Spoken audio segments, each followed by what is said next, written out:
All right, well, welcome to the Mom and Brews podcast, where parenthood is all shits and giggles until somebody giggles and shits.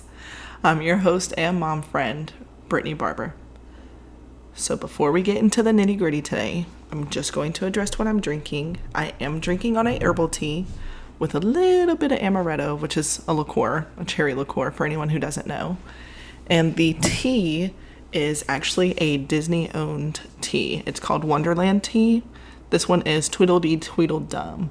It is raspberry lemonade infused. And honestly, this with a little bit of honey, some lemon juice, really sets it off. It's honestly probably the best thing that I've had in a while. But besides that, and now that that's out of the way, let's dive into the deep side of Mourning the Old You. So today we're going to be talking about mourning the old you, what my life was like before becoming a mom, what my life is like after becoming a mom, and where I am a year later. So let's be honest, no one prepares you for having a child. You will think you are completely ready whenever things start to kind of get on the roll. You're not. Once that baby pops out, I'm telling you, life flips you upside down. So when I found out I was pregnant, I was 20, how old am I? 26? I was 25. I was going out almost every weekend, probably three to four times a week we would be out. Just drinking, hanging out with friends, doing whatever we wanted to. If we wanted to go to Nashville, which we actually ended up doing during COVID, we went to Nashville for the day, came back. That's a couple hours drive from where we are, but we did that. We went to New Orleans. Like, we could get up and go whenever we wanted to. And I was sleeping so good, y'all. I was getting like 8 to 15 hours a night. Little dramatic, probably not that much. But I was sleeping in the depths of sleep. I would have an occasional nightmare here and there, but realistically, sleep was the best thing to happen to me, especially when you're going out multiple times during the week. And then I went into my career that I was having. I was working at a bank, and working at a bank Monday through Friday, 9-to-5 job. Fun, easygoing, weekends off. I could do whatever I wanted on the weekends. Like, there was just that free range and that freedom to do what I wanted to do. I was working out either on my off days or even just whenever I felt like it. Like, I just wanted to do whatever I want to do when I wanted to do it. And my fitness, I was actually in the middle of bulking season. So for those of y'all who don't know, that's where you're starting to eat more, you're putting on a little bit more weight so you can shred it off for shred season. But I was getting thick. Your girl had a nice little booty. She had thighs. Look, I was looking good.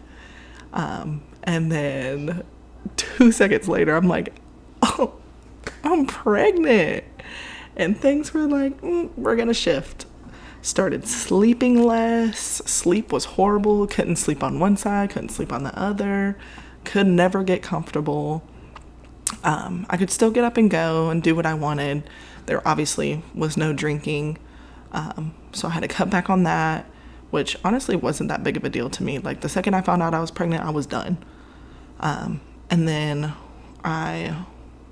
like I said, I was still able to get up and go and hang out with friends and do what I wanted. And then I started to cut back on my fitness journey.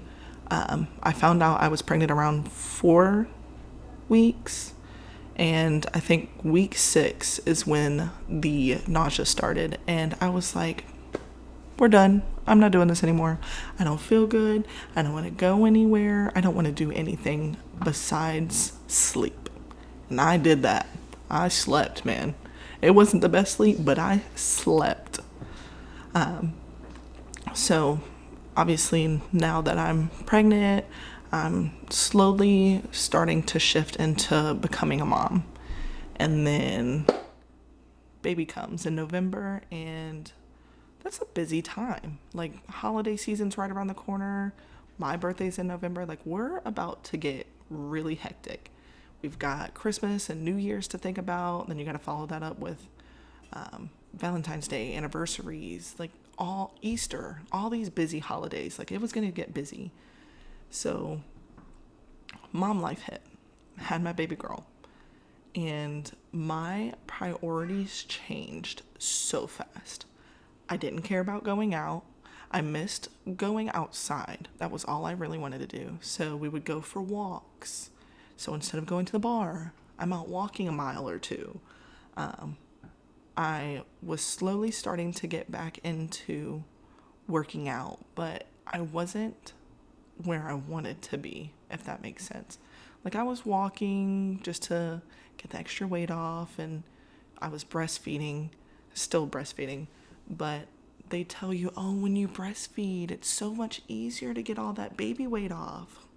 No, it's not. No, it's not. They lied. Don't believe that crap. But it might work for some people. For me, no, wouldn't happen. So I was trying to get back into working out, but I was in so much pain. And, you know, life kind of just gets a little crazy after that because, like I said, my priorities change. You're no longer thinking about the stuff that you want to do. You got to cater to baby. And worrying about baby with postpartum anxiety, that's all you do. All you worry. So I would worry about things from her sleeping to when did she need to be fed? When does she need a diaper change? All my thoughts surrounded my kid. I even ended up downloading this. I think I had like 2 to 3 apps on my phone, but all the apps would basically tell me when the last time she ate was, when the next time she needed to eat, when the last time she had a diaper change was, when she needed a diaper change. Like, it kept me on track to make sure I was doing everything that I needed to do for her. I wasn't really on social media that much. I really cut back on a lot. My perspective on life just wasn't, in my opinion, healthy. I mean, obviously, I have postpartum anxiety. Like, it wasn't healthy. But it was to the point where I was second-guessing everything. I didn't want anybody to hold my daughter. And if they did, like, I was panicking on the inside. I didn't want anything to happen to her. And I'm still to that point to this day, but not to that extreme. So, as I said in my last week's episode of Welcome to Motherhood, I was working at a bank. I actually ended up losing that job.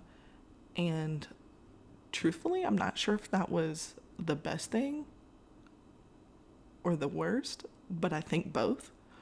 The best thing that came out of that is I was able to stay home with my daughter for the first year. Awesome. Perfect. Great. I get to experience all the firsts. But what's not so healthy is, since I'm already having postpartum anxiety, I'm literally just on top of her all day long. I'm worried about if she's going to run into the wall. Is she going to knock her head? Like, is she going to hit this, that, or the other? Like, I was constantly worrying. And before having a kid, there was not a worry in this world besides my own safety. That was it. So, all this worrying is starting to add up. And then it becomes, okay, like, where do I draw the line? Where do I pull back? Where do I kind of stay engaged? I don't want to be a helicopter mom. I'm a helicopter mom, if you were wondering. But I'm not that bad, I swear. But then moving on from my postpartum anxiety came mom guilt and mom rage. And for those who don't know, mom rage is where you start to get overwhelmed with everything or overstimulated with everything that's happening around you, and you just kind of lose your mind. Like, at least for myself, I would get so frustrated between our dog. Our dog likes to lick his paws or chew on his toys. He like sucks on this squirrel. It's gross. I can't stand it. But he's constantly licking at something, which I understood was anxiety from having a new baby in the house. But there's all this licking noises, and then the baby's crying. I'm trying to change her diaper, trying to feed her. The TV's going on in the background. Like, there's so much going on that you just get so fed up, and you absolutely just lose your mind. And for me, I would yell. And I don't want to be that parent. I don't like to yell. I don't like to be yelled at. I shut down emotionally when somebody yells at me. So I would just kind of yell at her, and I'm like, stop crying. And then comes mom guilt. Now I feel awful. I yelled, and it doesn't result in anything but, one, it makes her cry more and louder, which does not help. And I feel bad because I don't want to put my daughter in a situation where I'm traumatizing her. I want her to grow up in a healthy household. I want her to succeed in life. But those are my wants for her. And to be in that situation where you're constantly thinking about what the future holds, I felt so bad. So then I would cry. And it was just a repetitive cycle of, I'm yelling, I feel like crap about it. I'm crying because I feel like crap about it. And then I'm overwhelmed again. So I'm overstimulated. Now I'm yelling again or lashing out at my partner. Like, there was so much going on that I completely lost focus. I lost who I was as a person. I lost pretty much my entire identity because all I could think about was mom. There was a point where, I think it was more recently, that I had popped her on the hand for doing something. And I always said, I don't want to pop her. I don't want to discipline her like that. I want to gentle parent as much as possible. Y'all, there is nothing gentle about gentle parenting. That stuff is hard. Shout out to all the parents who do, but I cannot. That stuff is so hard. It is so hard to pull myself out of a situation where I'm worried about her safety because she's doing something and I just react rather than just like kind of stepping back, not trying to scare her. Just sit there and like, hey baby, now I understand that you're frustrated. Like, what can we do? That's very hard to do when you have a 1-year-old. She can't talk. Well, she can talk back. There's some words, but I don't know what she's saying. I don't think she knows what I'm saying half the time. So trying to remove myself and talk her down from something that could potentially be a dangerous situation is very hard to do when you're just trying to gentle parent. It's more for myself a react now, apologize later. And I'm trying so hard to get out of that. But it's so nitpicky when I'm like, okay, now's the time for me to gentle parent.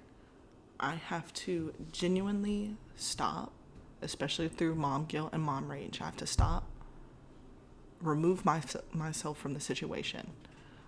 If she's ever screaming or losing her mind, I kind of just put her in her playpen that we have. I put her in there. I turn on Miss Rachel, Bluey, whatever she wants to watch. And I kind of step out of the room, take a couple deep breaths, go back out when I'm ready to handle the situation, and move forward. That is the safest thing that one, I, myself, or you can do as a parent, but not just safe for you, safe for them. You never want to put your child in a situation where things are getting so crazy that nobody knows how to handle it. So I've had to realize who I am. I've had to find my strength for eliminating myself as a person and being mom. And it's helped me in a different light. Like, I was always the person that react now, ask questions later, react now, ask questions later. I still have those times where safety is involved. React now, move on later. Or apologize later, whatever the situation may be. But I'm to the point where I can separate being mom and being Brittany. And it's so hard to get there, but I got there. And we'll talk about that. But also in mom life, my relationship with my partner has changed completely. All I do is sit at home half the time. And with him being home now, we're able to get out of the house, go to the park, go for long walks, whatever we may do. But there for a while, he was working and I was at the house just being a stay-at-home mom, had nothing going on besides watching her and feeding her, doing whatever I needed to do for her, and that was it. It was, he went to work, we ate breakfast, cook, clean, straighten up the house, give her a bath, cook dinner, go to bed. Like, it was a very routine practice, and I love routines. I'm very A-type, but I don't like a routine where I'm not functioning or being productive. Yes, cleaning and cooking is all productive, but there's nothing that really helps me be me, if that makes sense. Like, that's just stuff that you have to do to get by. So, my relationship turned into a nurturer, and I love my daughter. Please don't get me wrong. I love my daughter. But it was to the point where I was nurturing my partner, and then we became roommates almost. So it was me constantly stressing about everything I need to do for my daughter, me getting frustrated, me lashing out on him because he's not understanding what I need him to do. That doesn't matter, because where the line is being drawn is I'm not communicating my needs. So finally, you kind of get to a point where that gets so drawn out that you just have to stop and remove everything. So once I got back into working, I was actually working a bar job. So late nights into the morning, come home, sleep most of the day. And that actually helped our relationship. It helped me get out of the house. I was able to not stress about everything that's going on here. So instead of me constantly checking my phone or our Echo show to make sure that my daughter's sleeping good or not crying or this, that, and the other, like, I was out relaxing, doing what I needed to do for my job. Don't get me wrong, it wasn't that relaxing, but it was relaxing enough for myself to not be mom. Like, I was an employee, not mom. And that helped me realize, like, hey, if I want this relationship to work, I'm going to have to put the work in. And now we're to the point, a year later, a little over a year, but a year later, I'm to the point where I can communicate what my needs are. I usually kind of still have difficulties where I'm sitting and thinking and thinking and thinking, and the emotions build up, and I don't know how to express my emotions. And when I'm at the point where I'm not sure how to express my emotions, I let everything just pour out all at one time. And I realized that wasn't healthy. So when you are just dumping or emotionally dumping on your partner, it is so draining for everybody involved. Yes, I feel better, but now it's putting more strain on our relationship. So I've dumped on him. Now he feels bad, and I've made him feel bad because I didn't express what I needed in the first place. And it just feels like I'm nitpicking at everything now. So I've had to relearn how to communicate with others. So now I'm to the point where if I don't like something, say it. And I used to do that. I used to do that before I had a kid because I didn't care what the repercussions were. But now that there are repercussions, I've learned how to say it in a constructive way. So, say I need the trash taken out and I've asked multiple times, instead of just like kind of losing my crap, it's, hey, I'm gonna go ahead and take the trash out. I've asked you a couple times. I don't feel very heard. And this doesn't happen often. It's just when I don't feel like I'm being heard, I speak up on it. And that has helped tremendously. It helps me understand that I'm not okay with my feelings, and it helps him understand that I have feelings and we need to talk. And usually when we talk, it's after we get our daughter down, because we don't want to put our baggage on top of her. Our relationship is not the relationship that she needs to have with us. So we'll put her down for the night, go into the bedroom, and kind of just chat. It's never screaming or yelling, fighting. Like, you have your arguments, but it's not aggressive. It's very calm, very understanding. Like, I'm gonna say my piece, you say your piece, and let's find the median. Where do we move from here? So becoming a mom has made me reevaluate my psyche, like trying to figure out how to communicate, how to love, how to understand, because I do this all day. I will talk and talk and talk all day long, but I have to find a point where to stop talking and just to listen. And so reevaluating who I was, I don't think I would have done that on my own, truthfully. I don't think I would have done that without having a kid. Because having a kid, you have to either be a kid and act like a kid to understand a kid, or you have to break down every single thing to understand. And that's what I chose to do. I chose to break down everything. I've broken myself down and piece the pieces back together. Like, I had to completely eliminate who I was to become a better mom. And now that I am a mom and I've broken myself down and rebuilt from the ground up, I feel as though I'm becoming a better person. I can communicate. I can actually have an adult conversation, because I used to love to argue. I love to argue. I will argue until I'm black and blue in the face. I don't care if I'm right or wrong. I'm right 100% of the time. If you ask my partner, no, I'm not. But he just accepts the fact that I am right 100% of the time.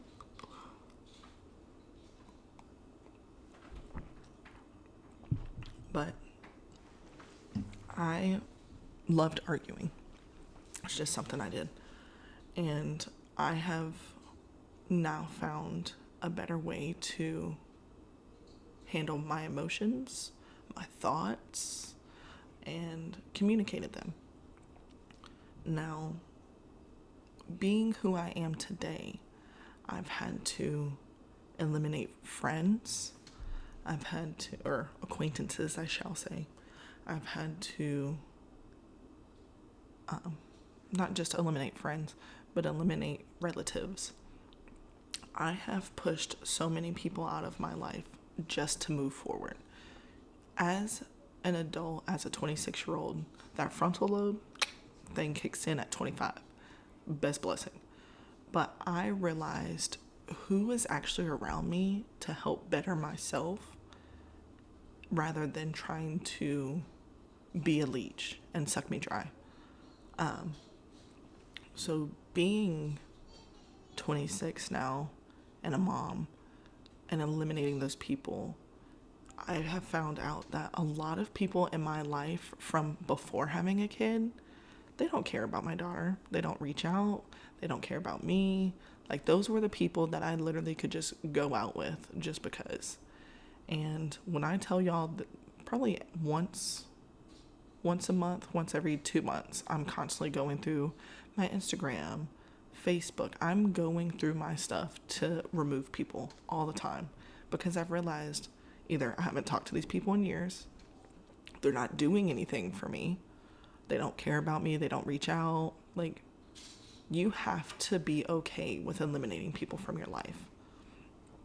And I am now. I'm completely fine with eliminating people from my life. I would rather remove somebody from my life that's trying to suck me dry than keep them in my life and be miserable. Nobody wants to be miserable. Words are hard. So that has helped make me who I am, especially being a kid. You are told to, make sure you give that person a hug or a kiss or love on them, or their family, their blood, they mean more. Y'all, the family that means the most is the family that you build. It can be blood, it can be not blood, like it can be a mixture. It doesn't matter. Who you choose to stick around are the people that are gonna help you succeed in life. And if they're not doing that, they're not doing anything for you. Bye-bye. Don't let the door hit you when the good Lord splits you. So, yeah, that's a big part of how I became who I am today. And that mostly stems from having a kid, because you truthfully start to think about, who do I want around my kid? Not those people. I don't want those people around my kid. What are they going to do for her? They don't care about her anyways. No thanks. I'm crazy. And crazy meets crazy, okay? That sounds so bad. So, besides crazy meeting crazy, another thing that after having a kid, I have slowly start to do again and become again, or become myself again, is self-care.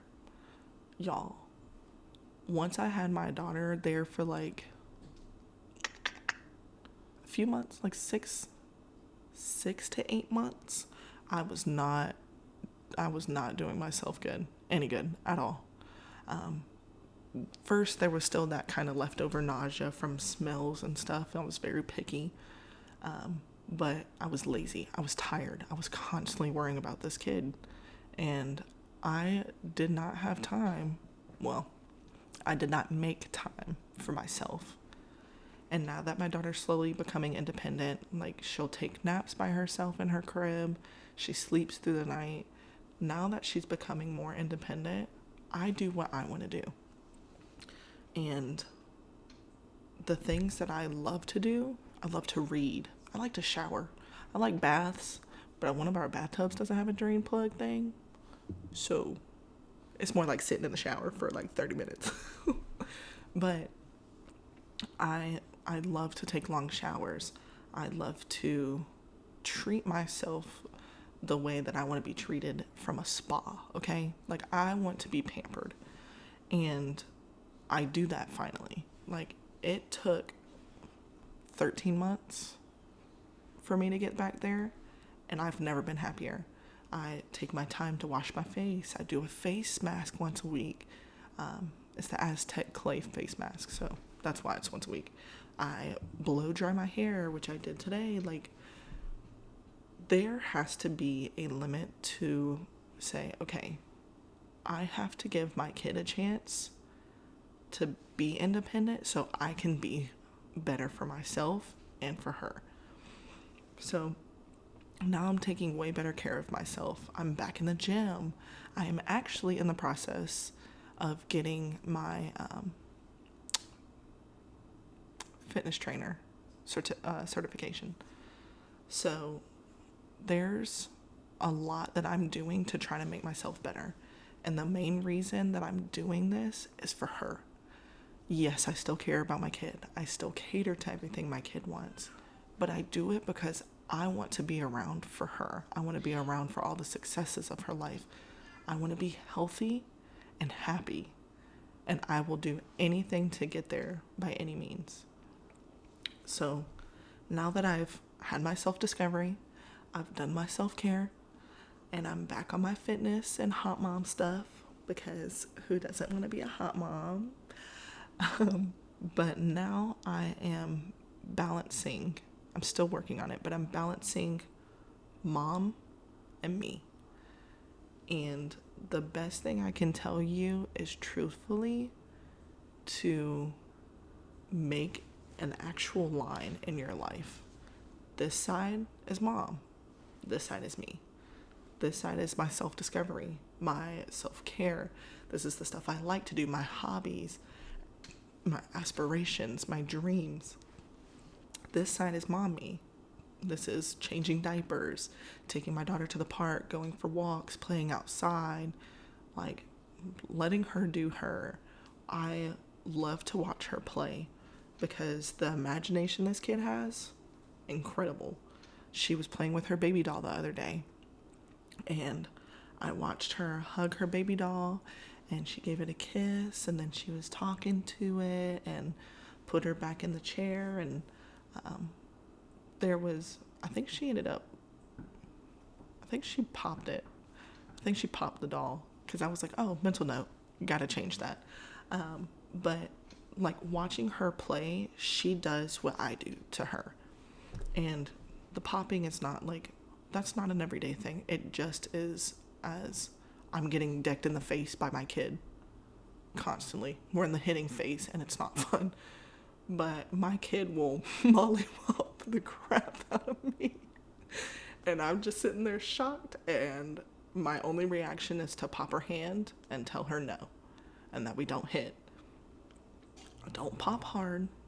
To clarify, I'm not out here just swinging on my kid. But as a disciplinary, I noticed that she did it to her baby doll, and because I'm watching her, I realize what affects her. She's 1. That kid is the smartest kid I know. I could not compete with her as a child. I don't have that imagination. I wish I did. But it's stuff like that I'm constantly aware of as being a mom. And once you find those two realities, you can slowly merge them back together. And now I'm in the merging stage. I'm merging being a mom and being me at the same time. Because at the end of it all, I don't want 2 personalities. I'm not out here doing that. But I don't want to be fake. That's my thing. I don't want to be fake. I want to be me, and I want to be a mom. So I'm merging those identities. I'm merging those identities back together. And doing that has helped me see that I can be who I want to be. And that sounds so corny. That sounds like the little question you get in pre-K. What do you want to be when you grow up? An astronaut? No, I don't. I want to be a mom. I want to rock this crap, okay? So I'm just trying to find the perfect balance, because my daughter deserves that. I deserve that. My partner deserves that. My friends and family deserve that. I'm here for the long haul, and I don't want to jeopardize that by not being truthful to who I am. So now that I've gotten myself to where I want to be, I'm happier. I think for the first 3 months, for sure, after having a baby, I was depressed. I didn't want to do anything. I didn't want to go nowhere. I didn't like people. I despised people. Still kind of do. Some people are kind of shit. But I just did not want anything to do. Not in the depressing tone of like life, but I didn't want to life, if that makes sense. That probably doesn't. So it's not that I wanted like, but I didn't want to do everything. I didn't want to go outside, didn't want to walk, don't want to cook, don't want to clean. Like, I was just so lazy.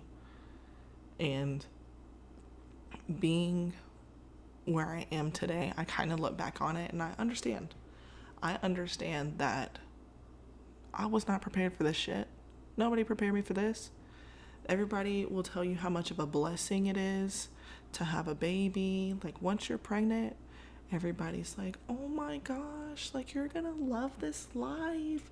It's so awesome being a mom. How many kids do you want? But you're going to enjoy this. Like, you need to get her a brother or sister. And once you have the kid, it's welcome to hell. Like, okay. Thanks for that. I didn't know that it was going to be this bad. But truthfully, it's not as bad as I make it seem. Being a mom has its highs, and it most definitely has its lows. And like I keep saying, you have to find that balance. So yeah, I was a crazy party girl, woman, person, who was always out drinking. I became a mom. My main focus shifted to my kid. Like, I stopped doing everything that I used to love to do. And now I'm back to it. I'm back to being fun and outgoing and bubbly. Like, you just get into a place where you forget who that person is. And I think, scientifically speaking, I think they say it takes you about 5 to 7 years to start feeling how you used to before you had a kid. And I'm not there. I'm not exactly where I want to be, but I'm better. I'm better than I was. So life will rock your shit every once in a while, but it's for sure rewarding. This life is rewarding, and this is the life that I'm happy with, and I won't say deserved, because I personally feel like I deserve to be in a better situation than I am right now. But I will say that God has truly blessed me. For myself and my family, we have truly been blessed. We have so many people on our side that are just trying to help us get by, and I could not be happier. There's that saying that it takes a village, and it truly does. So find the people that you want to keep in your village and go from there. Be the happiest version of you. Be the happiest version for your child and everyone around you, and move forward. Like, life doesn't stop spinning because you have a child. Like, you get to enjoy this life, so appreciate it. Enjoy the good stuff. Enjoy the blowout diapers up the back and in the hair. Like, enjoy that stuff. It sucks, but it does get better, and I promise it does. And with that being said, thanks for listening to these tangents that I've had today. Y'all make sure you hit that like button and subscribe. Y'all follow along the Mom and Brews podcast on Instagram and TikTok at mom_and_brews. Join next week's episode where we will talk breaking generational curses and setting boundaries. Sending all the good vibes and signing off. Later.